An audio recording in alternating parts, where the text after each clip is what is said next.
The physical body of the pharaoh was rendered timeless, perhaps turned into an open gate, or perhaps a type of anchor.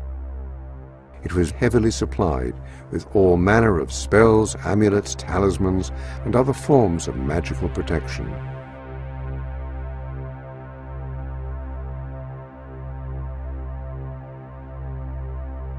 The strange practice of mummification still holds many mysteries.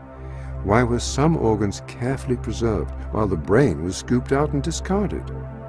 An unexpected insight into this question can be found in the work of Dr. Rick Strassman. His pioneering work has raised some very important questions about the pineal gland and its interaction with a strange hallucinogenic chemical known as DMT. Could the interaction of these two components be the seat of consciousness? Could it in fact be the gate through which we enter and leave each new life?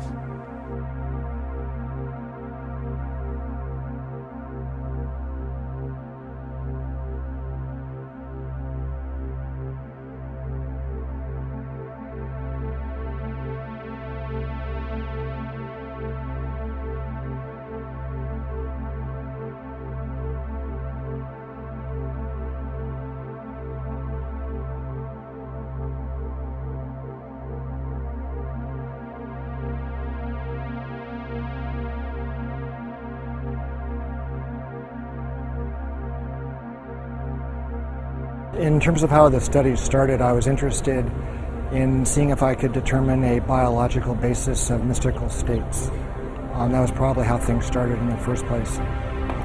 And I was quite impressed with some of the commonalities that seemed to occur between spontaneously occurring mystical states, such as those that occurred with meditation and with spiritual practices, and even those described, from near-death experiences. Quite a few of those descriptions seem quite comparable to descriptions of people on large doses of psychedelic drugs. And so I started to think about the possibility of some kind of compound in the brain with psychedelic properties that could be underlying some of these spontaneous experiences. I began becoming interested in the pineal gland as a possible source of some kind of psychedelic chemical in the brain. It's an extremely mysterious organ. It's quite small. There seemed to be, some kind of a kind of visual correspondence with light and with color in the pineal.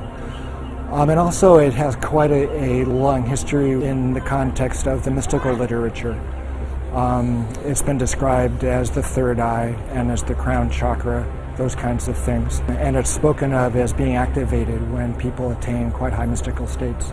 And so one of the interesting aspects of pineal development also is that it appears in the human embryo at around 49 days of gestation. And 49 days is also the time that the Tibetans believe is required for one soul to incarnate onto the next. So that was a pretty interesting, coincidence. At the time of the differentiation of the fetus into either male or female, that also occurs at that 49-day period. And so I was struck with this interesting kind of temporal, correspondence. And so as time went on, I started, looking into some of the chemistry of the pineal gland. And it seemed as if it was capable of making a compound called DMT. DMT stands for dimethyltryptamine. It's like a chemical cousin of serotonin. And it's quite a profound hallucinogenic type of chemical.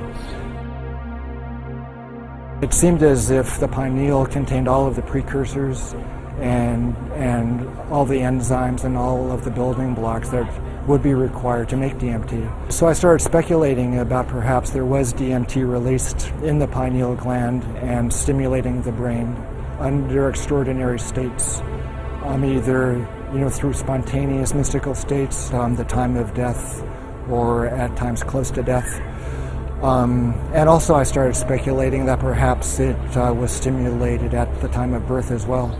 The pineal gland is extremely well protected from stress, but you can stress the pineal gland if the stress is great enough. Pineal's protective mechanism can be overridden. And so obviously the most stressful time in a person's life is at the time of death. The stress hormones like adrenaline and endorphins are at extraordinarily high levels at the time of death.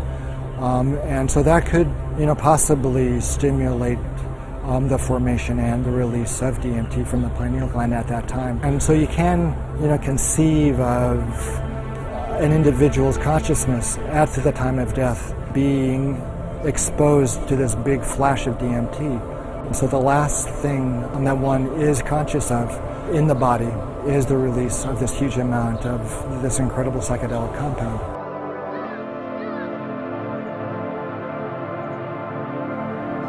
During his testing, Strassman discovered that abnormal levels of the chemical DMT triggered states of consciousness that closely paralleled common experiences of an afterlife. Well, that's true. Almost everybody experienced an extremely profound, an extremely unmistakable separation of their body and their consciousness from each other. DMT at higher levels acted as a type of catalyst for near-death experiences. In fact, it seemed to actually induce the machinery of the afterlife to swing into motion. I suppose one of the most unexpected aspects of the study's results was the frequency with which people described a kind of contact with these intelligent kinds of entities that were conscious of them and interacted with the volunteers in this quite strange space.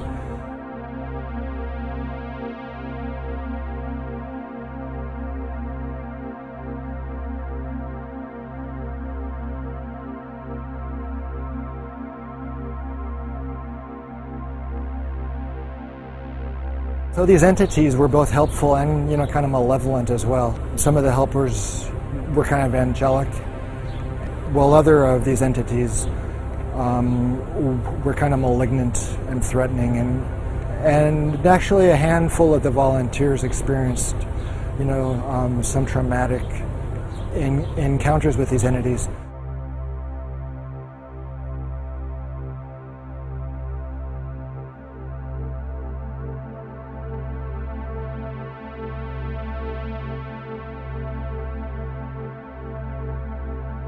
The hallucinogenic state, like the dreaming state, is a temporary disconnection from the physical body. The dreamer becomes a discarnate intelligence, traversing higher realms, no longer bound to the restrictions of time and the standard laws of physics. DMT is, kind of a portal, or, kind of a door for the transport of the spirit out of the body, it appears to me. In some ways, the occurrence of DMT in our brains, in our bloodstream, is kind of validation of a spiritual reality in quite a few ways. Could this strange chemical be offering us a window into events to come in the afterlife? The frequent appearance of helpers or assistants to ease us through the transition to other planes of existence suggests at least a strong parallel with funerary and afterlife traditions throughout history. The discovery of the unusual properties of the pineal gland illuminate the many strange references to this most mysterious part of the brain. In strange and unexpected ways, the temples demonstrated a special emphasis on the pineal gland and its role as the intermediary between mind and body, the seat of consciousness, and possibly the gateway into and out of life. The results suggested that the mysterious pineal gland may be linked to the mechanism through which we enter and leave our physical bodies. Could this have been the reason that the brain of the deceased pharaoh was removed? Was the pineal a kind of link or bridge or tether between the physical mummified body and the consciousness? From the very beginning of time, we see evidence of a science that described and somehow aided the transition of consciousness from a material existence to existence on a higher plane. It appears as though this science used as its training ground the realm of dreams. The everyday act of dreaming may be a much more mysterious activity than most imagine. It may be a portent of things to come in the afterlife. The strange state of consciousness that one achieves during lucid dreaming might be the secret ability that opens doors in the afterlife.